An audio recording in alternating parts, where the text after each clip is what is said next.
comme vous pouvez entendre, les explosions, des interceptions de plusieurs roquettes qui ont été envoyées vers Netiv HaAsara où nous nous trouvons et vers la ville d'Ashkelon qui ne se trouve pas très loin.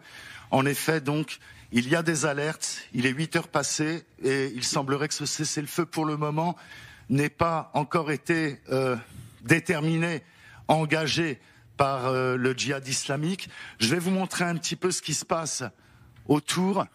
Nous sommes ici dans une allée dans laquelle nous n'êtes pas censés être parce que c'est une allée qui a vue sur la bande de Gaza. Nous sommes à 400 mètres de la bande de Gaza. Vous pouvez peut-être voir les lumières à l'horizon.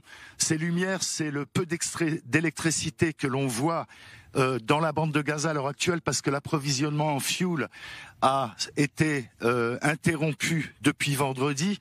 Vendredi, c'est la dernière fois que des camions ont transporté du fuel par le passage de Kerem Shalom au sud de la bande de Gaza. Et depuis donc, au lieu de 16 heures d'électricité, ils ont à peu près 4 heures d'électricité. Et les lumières que vous voyez ici, c'est sans doute des générateurs privés de Palestiniens qui en ont les moyens. Ici, donc, il n'y a absolument pas de sensation qu'il va y avoir un cessez-le-feu. Vous avez eu une alerte, là, il y a quelques instants.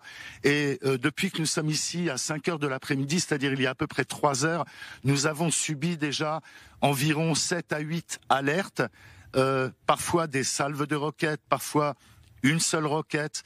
Elles sont toutes interceptées pour le moment. Les gens, ici, à peu près 900 habitants, restent cloîtrés chez eux. Pour ceux qui sont restés à Netiv HaAsara, parce que environ à peu près 40% des gens ont quitté les lieux pour retrouver un peu de tranquillité dans le centre du pays lorsqu'il y en a. Nous avons assisté un peu plus tôt à une prière qui clôturait d'une certaine façon le jour de Tisha B'Av, ce jour de jeûne qui